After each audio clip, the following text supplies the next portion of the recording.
Bonjour. Bonjour et bonsoir, ça dépend de l'heure à laquelle vous suivez cette émission. Et bienvenue dans Que le mariage soit. Nous sommes très très heureux de vous retrouver. Nous espérons que ça se passe bien chez vous et que et qu'en suivant Métanoïa, réellement il y a ce vrai changement qui se passe dans votre cœur. Cette transformation magnifique que le Seigneur dépose à travers la parole de Dieu et toutes les émissions inspirées qui vous sont offertes ici à Métanoïa. Et voilà, que le mariage soit. Qu'est-ce qu'on est venu vous raconter aujourd'hui? Aujourd'hui d'ailleurs, c'est une émission spéciale parce qu'on est seul. Il n'y a pas d'invité. Pourquoi? Parce qu'on veut qu'on se parle seul à seul. Hein? Vous, nous, on se parle. On prend un sujet qui est vraiment important que vous... Peut-être que vous traversez chez vous.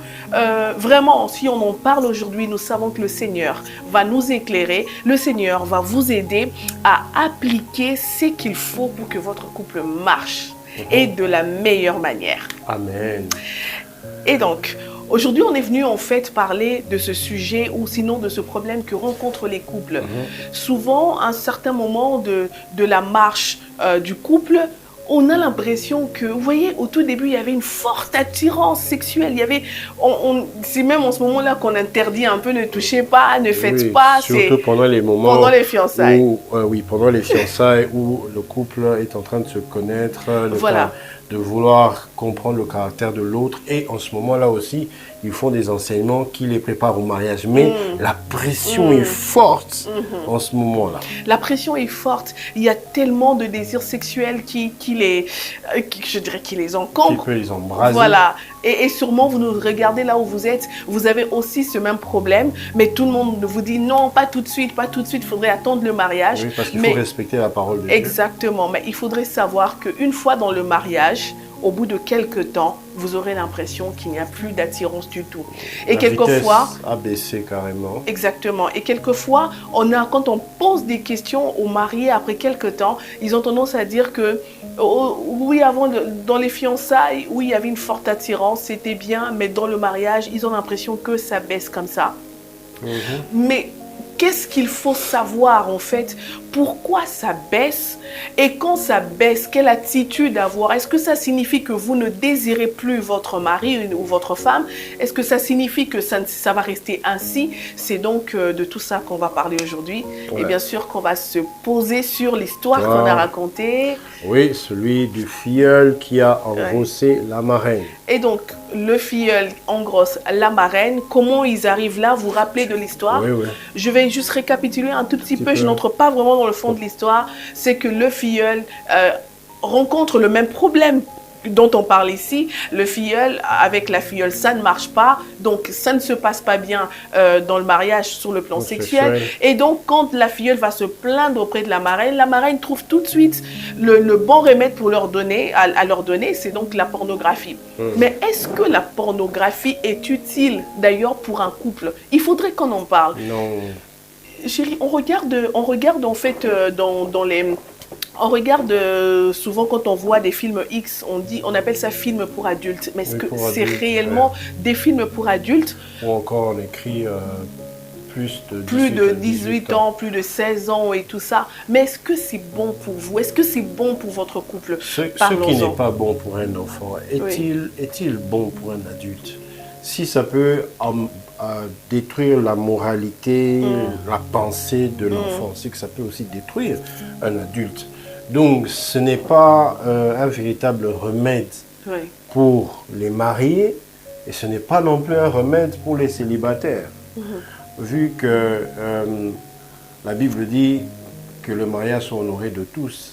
Donc, ça veut dire que tout le monde sait que tu es marié et que tu peux faire certaines choses seulement dans le mariage. Exact. Si tu le fais avant, ça n'a pas la même quintessence. C'est-à-dire que quand tu le fais avant, on l'appelle même fornication. Mais quand tu le fais après, on dit ils font l'amour. Donc, quelque part, nous comprenons même que l'essence même des deux, c'est le même acte, mais à des moments différents, ça a une autre connotation. En dehors du mariage, on l'appelle le péché. Et dans le mariage, ce n'est pas le péché, c'est un devoir conjugal. Il faut le faire pour satisfaire l'autre, pour travailler, développer le bonheur et aussi procréer et faire des enfants. Mais je crois que c'est plutôt un problème qui est dû, je crois, par rapport à la société. Oui. L'évolution de la technologie, je peux même dire la télévision. Si la télévision n'avait pas existé, nous n'aurons pas ce que nous avons aujourd'hui. Il y a une très forte influence que nous connaissons des médias sur les populations. Et certains utilisent ça pour carrément influencer la jeunesse dans un certain sens. Exactement. Pourquoi est-ce que ce serait une panacée ou une préparation à la vie adulte que de se plonger ou de se laisser influencer par des images pornographiques? Je crois que c'est plutôt je pourrais dire, le fait de s'exposer à une influence qui serait destructrice, car elle n'apprend pas la vie sexuelle par rapport au mariage selon les usages pour lesquels Dieu a mis en place ce concept. Le concept du mariage nous permet de voir que c'était d'abord pour rendre gloire à Dieu. Est-ce que tu peux voir dans ce genre de film ou dans ce genre d'immoralité sexuelle la gloire de Dieu? La gloire de Dieu n'y est pas. Je crois que vous êtes d'accord avec moi. La gloire de Dieu n'y est pas du tout. Donc tout ce qui ne donne pas gloire à Dieu, tout ce qui n'est pas fruit de la conviction par rapport à la parole de Dieu est un péché. Et je crois que c'est ce dont souffrent ces personnes. Je crois qu'il y a aussi une sorte d'addiction. Lorsque les gens étaient dans le monde, ils avaient l'ignorance de... Voilà, ils étaient ignorants par rapport à ce fait-là. Et ils ont eu à regarder des films porno, ils ont eu à être influencés par ça. Lorsqu'ils ont accepté Jésus, ils sont allés de l'autre côté. Il y a des choses qui peuvent être restées comme des souvenirs dans le subconscient ou même dans la conscience, des souvenirs et même dans le comportement. Parce que plus tu t'exposes à quelque chose, cette chose entre en toi et tu reproduis. Tu reproduis un comportement que tu avais vu. Puisque si tu as appris aussi là, tu vas apprendre des hérésies, tu vas apprendre des faussetés. Qui a écrit ou c'est écrit où? Dans quel livre que, je peux dire même, c'est pas écrit dans la Bible, je voulais dire, que lorsque il faut satisfaire sa femme, il faut faire telle ou telle pratique. Le Cantique des Cantiques, qui est un livre biblique, parle en fait d'une certaine relation profonde d'un homme et d'une femme. Et il ne parle pas de toutes ces choses qui sont pratiquées et filmées et publiées dans les films porno. Donc vous voyez que les contextes sont différents, les objectifs pour lesquels ces choses sont mises en place sont différents. Le diable, comme le dit souvent ma chérie, il finance même l'industrie de la pornographie pour détruire, et pour la plupart, il veut détruire d'abord les hommes.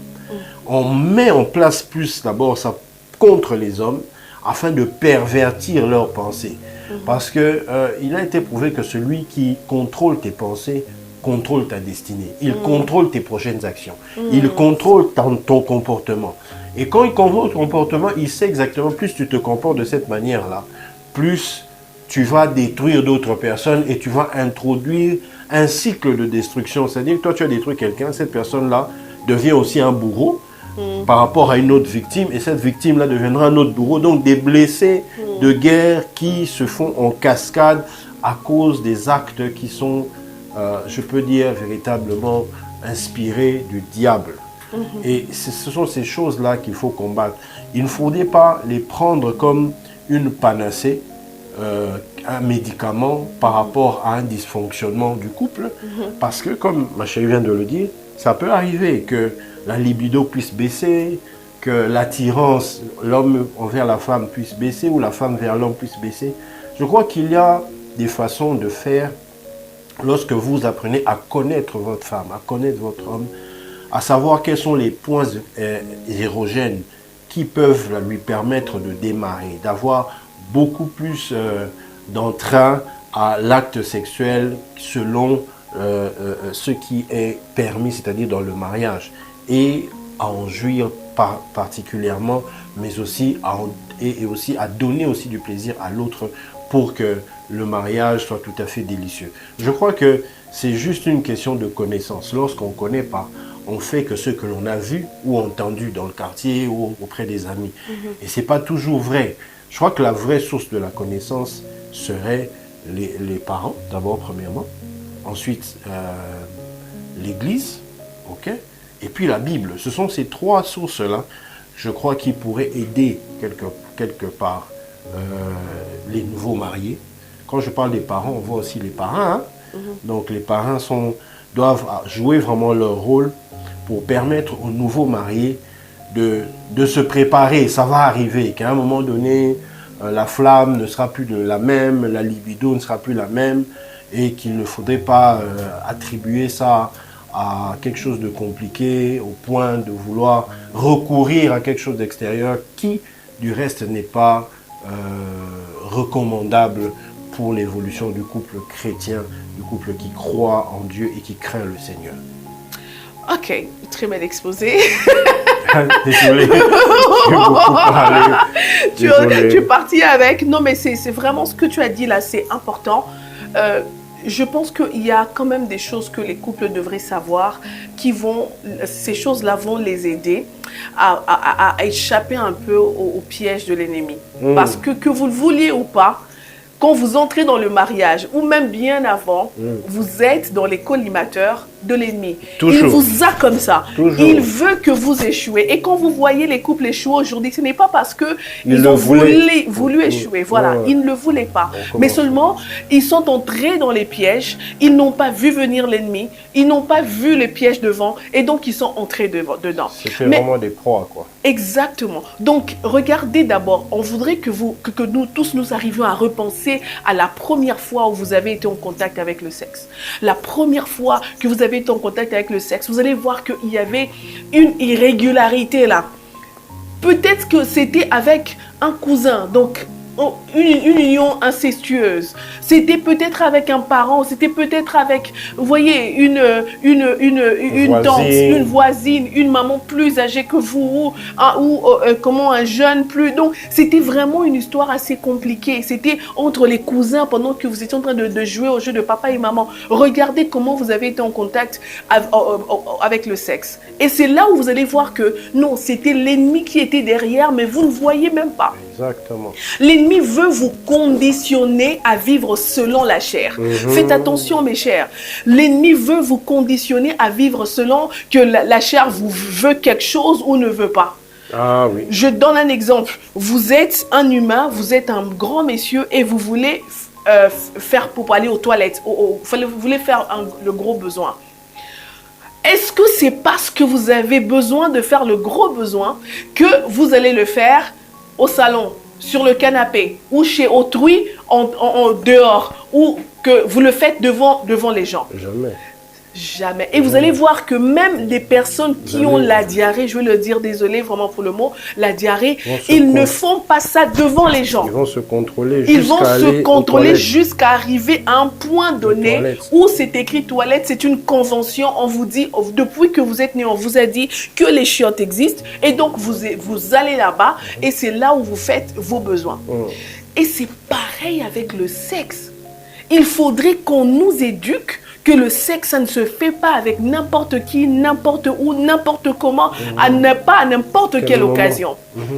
Donc, si vous le savez, alors vous direz déjà, même si j'ai envie, même si je suis sortie, il y a une fille qui est mal habillée devant moi en train de passer, même si c'est un homme qui, voilà, je craque, tout ce qu'on veut, je vais me discipliner pour faire ça dans le mariage.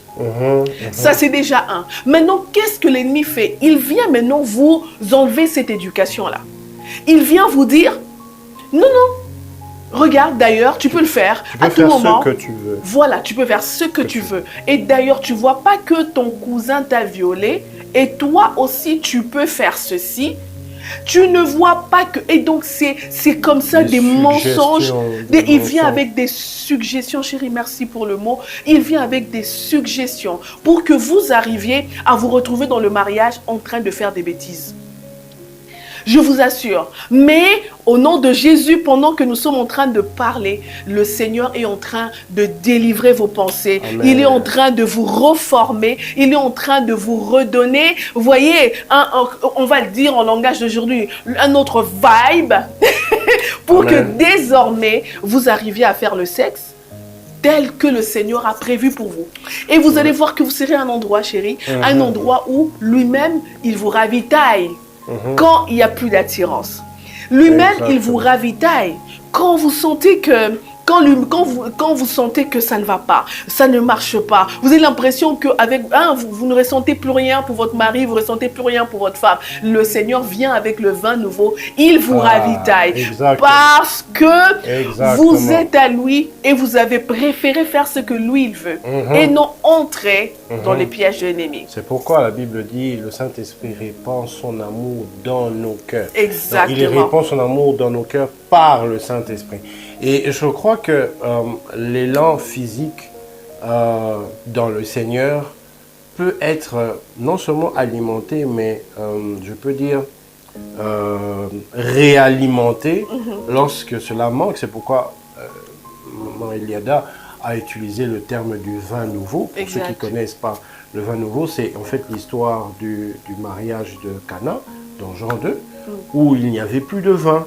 Donc, lorsque le vin vient à manquer, lorsque l'attirance vient à manquer, lorsque les choses naturelles, la joie naturelle se termine, a tendance à se ternir, lorsque votre vie sexuelle devient, je pourrais dire, monotone, et qu'il n'y a plus, vous sentez plus un goût, vous sentez plus quelque chose de spécial, et que dans le cœur, le diable commence déjà à vous suggérer des pensées, vous suggérer. Il y a quelqu'un qui est en train de dire, non mais toi tu manges toujours le pondou, tu ne peux pas essayer le bitéco-téco. C'est-à-dire, tu ne peux pas essayer autre chose que ta propre femme. C'est-à-dire que dans la tête, quelqu'un déjà commence à influencer ta pensée pour te dire, tu as déjà goûté à ta femme, mais goûte maintenant à quelqu'un de dehors. Donc, le diable t'emmène déjà à aller vers l'adultère.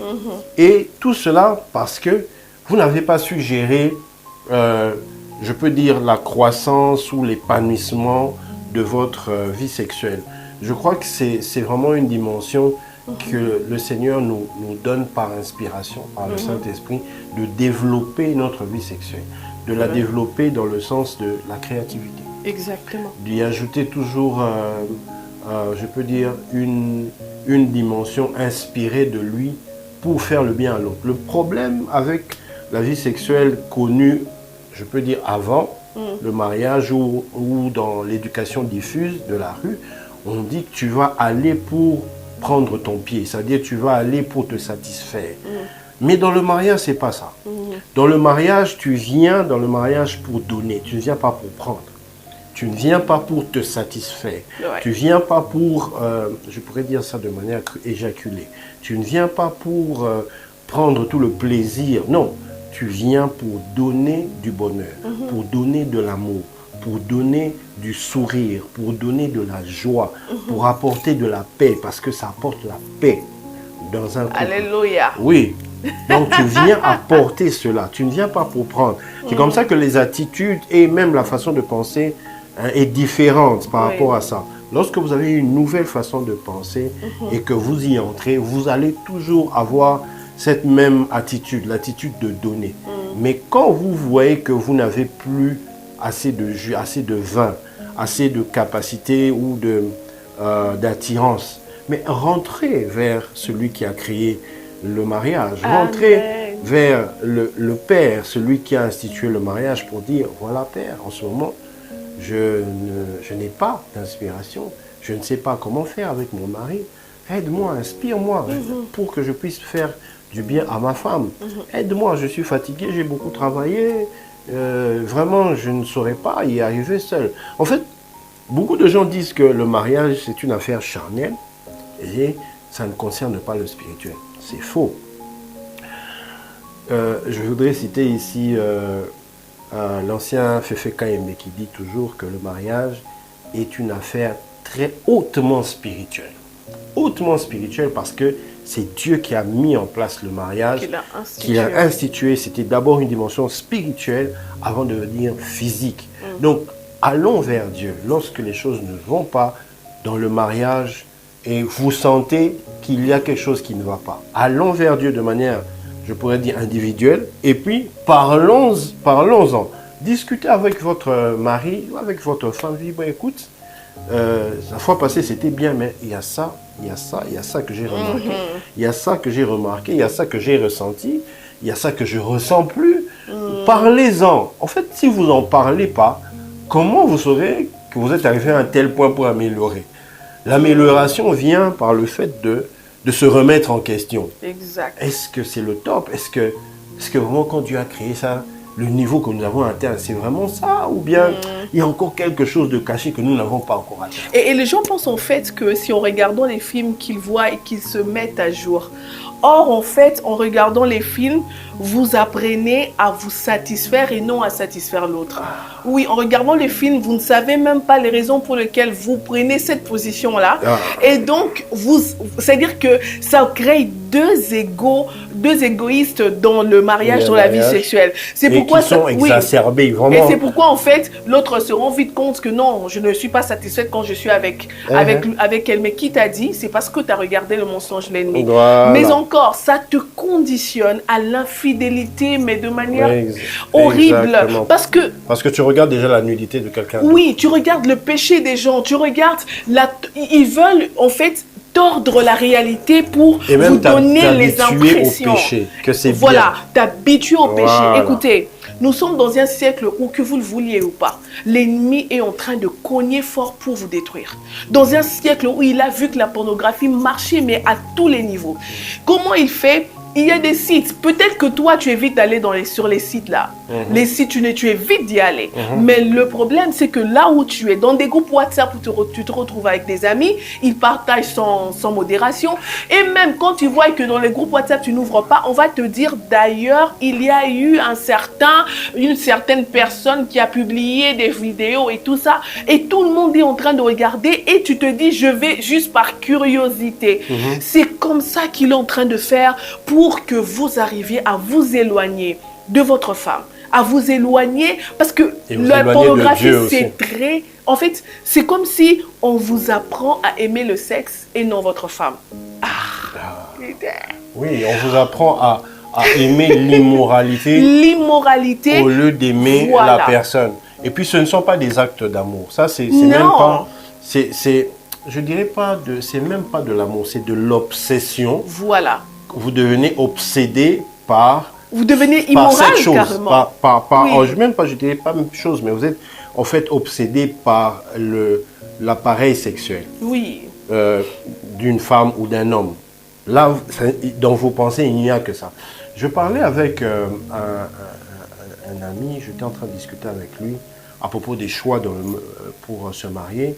Et il m'a confié, il me dit, non, une fois, il a rencontré une sœur en Christ, quelqu'un qui était dans l'église et tout ça, dans une des églises. Et on l'a présenté, il discutait et tout ça. Alors, quand les rencontres devenaient fréquentes, la sœur était devenue un peu plus, je peux dire, relaxe, commençait à parler un peu plus. Mais il a constaté que la sœur, dans ses conversations, il y avait trop de, je ne pourrais même pas dire de sexe, d'immoralité sexuelle. C'est-à-dire, ses conversations étaient tournées vers l'immoralité, vers l'acte sexuel, mais l'acte sexuel pas dans le mariage, l'acte sexuel tout court. Donc, ce n'était pas conditionné dans le mariage. C'est pas dire que quand je vais me marier, il y aura ça. Non, c'était plutôt, moi j'aime ça, je préfère ça. Mais tu parles à quelqu'un qui est un candidat pour t'épouser. Quand tu parles comme ça, tu es en train de t'ouvrir, tu ouvres ton cœur, tu t'étales, mais lui, il a sa lecture, il a son scanner, il a ses connaissances. Et lorsqu'il regarde, il peut dire, ah, ok, cette personne parle comme ça. Donc nous voyons déjà de quoi est fait l'abondance de son cœur. La Bible dit, la bouche parle, voilà, c'est par l'abondance du cœur que la bouche parle. On peut comprendre de quoi est rempli ton cœur.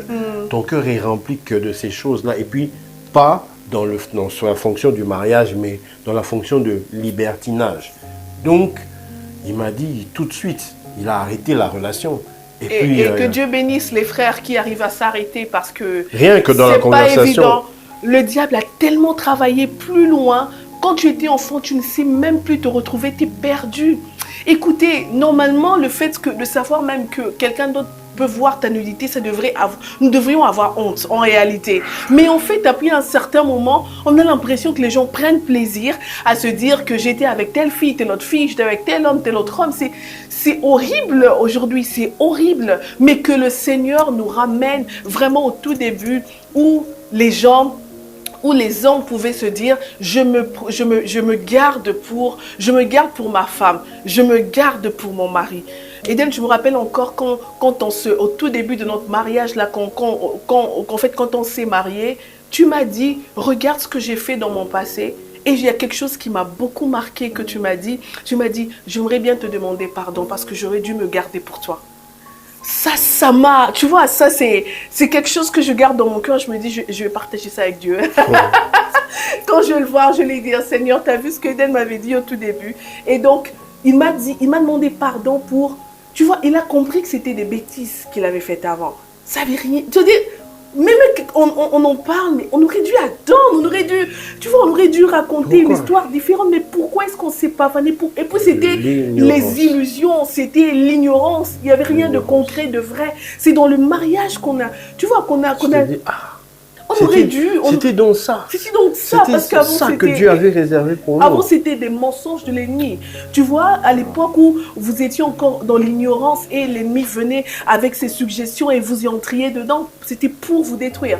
Mais aujourd'hui, on a revêtu d'une nouvelle robe. On est propre. On sait qu'on est propre. On sait que nos mondes sexuels sont contrôlés par le Seigneur. Et nous savons que l'ennemi viendra avec des suggestions toujours, mais nous avons choisi de le vaincre au nom puissant de Jésus-Christ.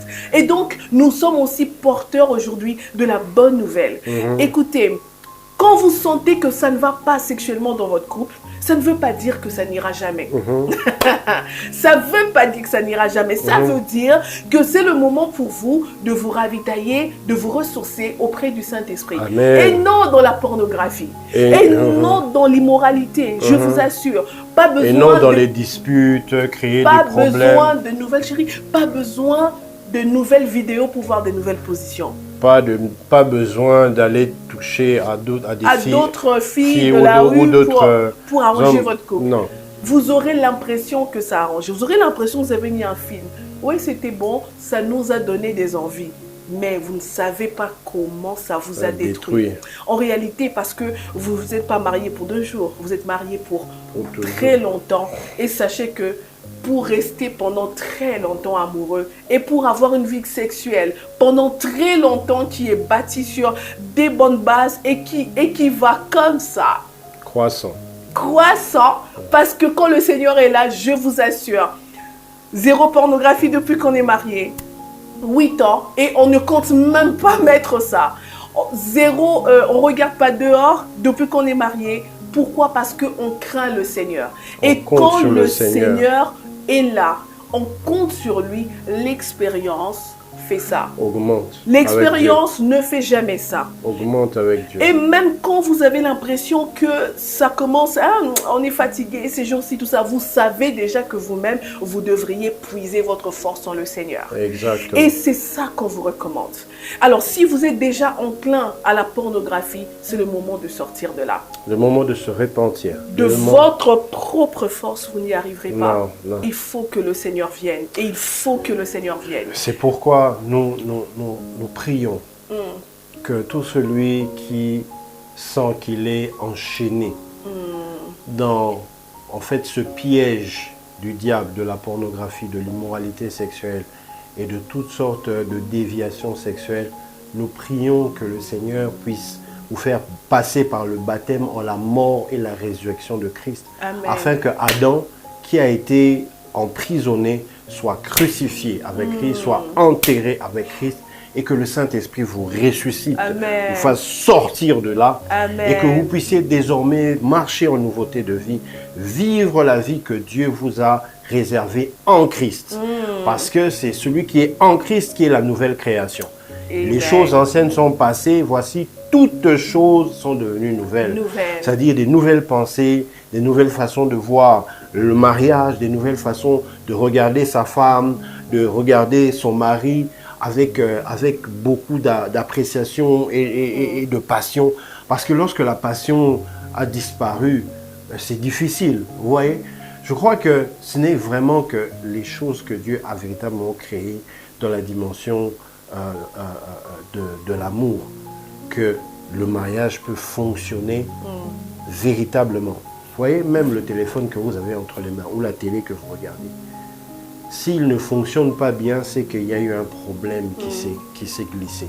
Donc, pour que ça fonctionne bien, il faut que tous les paramètres soient au beau fixe. Il faut qu'il y ait un bon courant, il faut que ça soit peut-être chargé, bien chargé, la batterie doit être bien chargée. Il faut que tous les intrants de l'appareil que vous utilisez puissent être bien testés afin qu'ils fonctionnent bien. Et je sais que vous avez été créé à l'image et à la ressemblance de Dieu. Amen. Mais c'est le diable qui vient parce qu'il est jaloux de vous, il est jaloux de votre mariage, il est jaloux de votre avenir, il ne veut pas votre bonheur, il ne veut pas votre épanouissement, surtout pas votre richesse. Parce que la richesse d'un couple, d'une famille, c'est de former ce foyer bâti sur Christ, sur la parole. Il est jaloux de ça. Lui, il n'ira pas, il n'y rentrera pas au ciel. Et lui, il voit que cette famille, ce couple, il est en train de partir au ciel. Il est jaloux, il se dit jamais, je vais les avoir. Je vais l'éprouver. Vous voyez même ce qu'il a fait à Job. Il est venu, il dit, Job, je vois seulement que tu crains Dieu parce qu'il t'a béni. Il est allé l'accuser auprès de Dieu. Toujours avec des surmasseries. Tu vois. Donc, il n'est pas content de voir que votre famille soit épanouie. Alors, lorsque vous sentez que vous êtes un peu faible dans votre vie sexuelle et que vous avez un problème, ne regardez pas à l'extérieur, ne cherchez à l'extérieur. Allez avec votre femme et avec votre mari.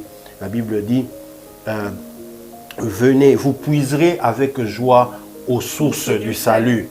Donc, il faut aller puiser auprès de Dieu cette force, ce renouvellement du vin nouveau, ce renouvellement de joie, ce renouvellement de force, d'attirance, de créativité. Parce qu'il nous a donné la capacité même de continuer à créer. Amen. Amen, amen. Ça, c'est la bonne nouvelle. Vous avez la capacité de créer. Donc, arrêtez de regarder des choses bizarres. Arrêtez. Allez partout où vous êtes. Je vous assure. Allez, supprimez toutes les vidéos que vous avez. Supprimez. Quittez des groupes où on partage des bêtises. Sortez des réseaux sociaux qui ne vous élèvent pas. Écoutez, ça détruit votre couple. Est-ce que vous voyez comment votre femme pleure? Elle pleure parce que vous n'êtes pas là. Elle pleure parce que même les moments sexuels sont des moments tellement d'impureté que c'est-à-dire que ça la dégoûte. Regardez. Et moi, je me dis, et même les questions du genre, est-ce qu'on met le sexe de la femme dans la bouche ou pas? Est-ce qu'on met le sexe de l'homme dans la bouche ou pas? Ça trouve des réponses uniquement quand vous entrez à l'intérieur de vous et vous vous dites, Seigneur, est-ce qu'on peut le faire ou pas? Je vous dis. Alors, je voudrais prier pour vous. On a encore quelques minutes pour parler. Ok, d'accord.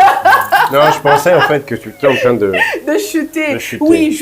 Oui, c'est vrai qu'on va faire l'émission 2 pour essayer de parler encore de ce sujet qui tue les couples. Non, parce que tu vois, ça me fait mal de voir des gens qui sont dans le plan de Dieu, que Dieu aime et qu'il veut qu'il aille de l'avant, que le diable puisse les emprisonner, les chicoter et leur faire tant de mal avec du mensonge. Ça me fait mal, alors je me dis, prions pour sortir de là. Il faut qu'on y arrive, il faut qu'on arrive à prier pour ça. Mais il faut que d'abord votre esprit soit nourri de la vérité que Christ vous apporte. Qui apporte la pureté. Oui, la pureté dans votre esprit. Écoutez, dans les pensées surtout. Moi je pense, pour avoir vécu une vie, un moment d'impureté et aujourd'hui de pureté, je connais cette différence. Je sais comment mon corps est pur. Je sens que je vais bien. Je sens que mon esprit va bien. Ça a même une sorte d'odeur. Oui, une sorte d'odeur qui est l'odeur de la vie, l'odeur de... Aujourd'hui, si je me mets à côté de quelqu'un qui a une vie sexuelle vraiment, vraiment sale, il y a aussi cette odeur de la saleté. C'est comme une onction négative. Oui, qui se dégage. Et donc, ce n'est pas pour le vilipender, non, non, non, on va l'aider, on En fait, aide. c'est comme, c'est un signe extérieur d'une maladie. Voilà, voilà. Un signe extérieur, c'est comme une fille qui a beaucoup d'infections, vous sentez tout de suite peut-être par les odeurs qu'elle peut dégager. Pareil aussi pour quelqu'un qui a une vie sexuelle sale, ça se sent. Mais alors, nous prions que le Seigneur nous sorte tous de là, qu'il nous sorte et qu'il nous garde longtemps sous ses ailes et que nous ne puissions pas nous dépraver. L'ennemi est très mauvais. J'allais ajouter quelque chose par rapport à ça. C'est vrai, il y a des gens qui sont dans ça, pas parce qu'ils le veulent, mais ils se sont retrouvés dans ça parce que ils ont hérité ça d'un aïeul, d'un grand-père, ah ouais, ça aussi, c'est un autre d'une point, grand-mère. Ouais. C'est-à-dire que c'est dans la famille depuis des générations, cette façon de vivre qui est du reste normalisée, c'est-à-dire que ça ne choque plus. Bon, il a plusieurs conquêtes, elle a plusieurs hommes, donc c'est pas un problème, ça a toujours été comme ça. Donc, et les gens vivent comme ça. Oui. On ne condamne pas tellement, on se dit, bon, c'est leur famille, ils ont tel trait. Mais ce n'est pas la norme que Dieu a pensé pour vous. Pas du tout. Ce n'est pas le bonheur qu'il a en réserve pour vous. Pas du tout. C'est pourquoi, lorsqu'il faut chercher à en sortir, il faut aussi prier pour toute la famille. La Bible dit, crois au Seigneur Jésus et tu seras sauvé, toi et toute ta famille. Donc ne dis pas seulement, je veux sortir de l'immoralité sexuelle, dis plutôt, tout ce qui s'est passé dans ma famille, même que je ne sais pas ou que je n'avais pas su, que ce soit par mes parents, mes grands-parents, que Dieu nous sorte notre famille et que cette influence arrête là et ne tombe plus sur les enfants et les enfants des enfants. Vous êtes plus nés ni de la volonté de la chair, ni de la volonté du sang, ni de la volonté des hommes, mais vous êtes désormais nés de Dieu.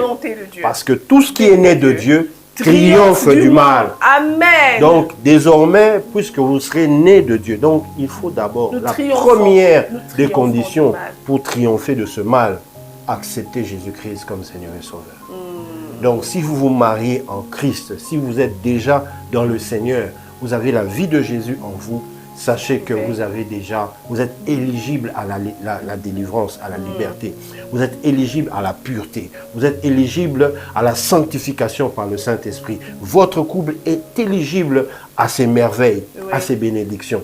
Et si vous ne l'avez pas encore fait, ce n'est pas trop tard. Voici le moment favorable. Voici le jour du salut. Tu peux fermer tes yeux. Tu dis, Seigneur Jésus, maintenant, je reconnais que j'ai marché selon mes voies. Mes parents, mes grands-parents, ils ont été tous dans l'immoralité. Je demande pardon. Maintenant, j'abandonne ces choses. Je t'accepte maintenant. Viens dans ma vie. Deviens mon Seigneur et Sauveur. Je t'ouvre mon cœur.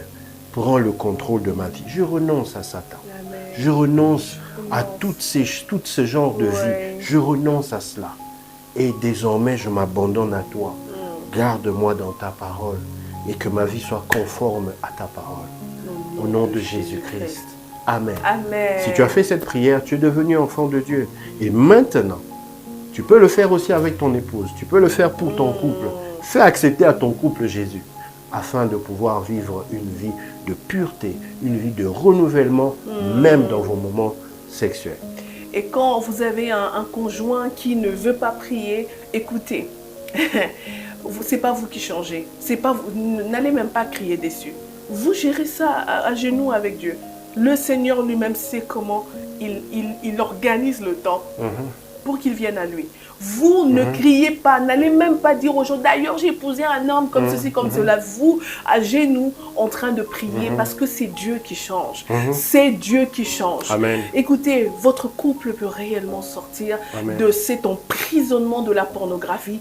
Écoutez-nous, vous n'en avez pas besoin. Ce n'est pas un besoin, ce n'est pas un médicament, ce n'est pas un soft drink, ce n'est pas de l'eau. Non. Vous n'en avez pas. Votre corps n'en a pas besoin. C'est une infection qui ne doit pas entrer dans votre corps. Votre corps n'en a pas besoin. Ce n'est ni un besoin, ni un désir. Vous n'en avez pas besoin. Pas besoin. Donc vous pouvez vivre sans ça. Vous pouvez vivre sans ça. Et vraiment, le conseil vient d'un couple qui a quand même... Oui, on nous dit qu'on est très jeune. On a 8 ans de mariage. Et on a tenu sans ça et on a eu l'impression que le Seigneur est toujours là en train de nous récompenser, nous renouveler, nous récompenser parce que nous lui faisons confiance. Amen. Et quand vous lui faites confiance, il est toujours là pour faire en sorte que ça soit très bon. Mais encore, il fait en sorte que vous arriviez à vous aimer encore plus fort tous les jours. Amen. Les gens ne comprennent pas d'où ça vient, c'est quoi cette histoire. Et comme on dit à Kin, écoute, ça c'est l'œuvre de l'Éternel. Il faut traduire ce qu'elle a dit. Hein. J'ai dit, est-ce que ça se dit en français? Non, ça veut dire qu'on l'a envoûté, on l'a bassé. Ah ouais, on l'a envoûté. Mais c'est pas ça, c'est l'œuvre du Très-Haut. Amen. Parce qu'en fait, quand vous faites confiance au Seigneur, vos moments d'intimité deviennent des moments où vous construisez votre couple. Des moments d'adoration. Oui, vous construisez votre couple dans la présence du Seigneur. Et aujourd'hui, donc c'est-à-dire que aujourd'hui, si tu viens avec ta saleté sexuelle, tu vois, on te regarde même pas. C'est-à-dire, on te regarde pas parce que on sait ce que c'est. On est conscient. Celui qui a été esclave. Oui. Qui a été chicoté là-bas en Égypte. Quand il est sorti, il sait d'où il vient. Voilà. Quand il a la liberté de oui, il a plus envie. Il peut pas. Il peut pas rêver de rentrer en Égypte. On peut pas, non. Tu peux pas. Dites-le là où vous êtes, que vous ne pouvez plus retourner en Égypte. En arrière. Retourner dans la prison de l'ennemi. Tu es un vieux papa, tu ne sais pas te contrôler juste devant des petites filles. Écoute, ça s'appelle être emprisonné. L'esclavage du péché. C'est l'esclavage. Tu es une maman, tu as des enfants, franchement, mais c'est des petits garçons qui te malmènent et qui te regardent comme si tu étais une petite fille. Donc, non, ça va pas. Désolé, il faut plus retourner dans cette prison-là. Sortez de là au nom de Jésus. Vous avez prié, vous avez reçu Jésus. Ne vous comparez pas aux frères qui vous font croire qu'ils sont dans le Seigneur et qui tombent tout le temps avec les femmes. Ne voyez pas ça parce que des vrais chrétiens, des vrais enfants de Dieu qui ne fléchiront jamais les genoux devant Baal, ils existent et le Seigneur les garde, les protège. Il fait en sorte qu'ils ne tombent jamais. Il y a encore des prophètes que Dieu a en réserve, les a protégés. Et ils sont nombreux. Ne croyez pas que tout le monde est dans l'immoralité sexuelle. Non. Il y a beaucoup de gens qui sont dans la pureté et dans la sainteté. Et vous aussi, vous êtes éligible à la sainteté si vous y croyez, si vous attachez à la parole et si vous laissez le Saint-Esprit agir en vous. J'aime la parole de Dieu, j'aime le Seigneur, j'aime tout ça, mais aussi j'aime la fin de l'émission parce qu'on y est. Et merci de nous avoir suivis. Merci beaucoup. Merci, on veut vous revoir très vite. Oui. Je ne sais pas si on doit prier maintenant ou la deuxième émission. On va faire ça la fois prochaine. Mais notre prière et le vœu de notre cœur, c'est que le Saint-Esprit marche avec votre couple jusque dans l'intimité.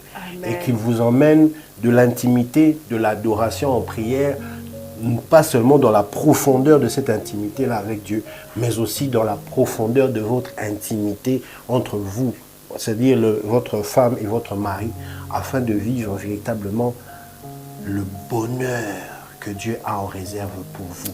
Alléluia. En Christ. Amen. À la prochaine. Soyez bénis. Et accomplis. Amen. Amen. Amen. Ciao.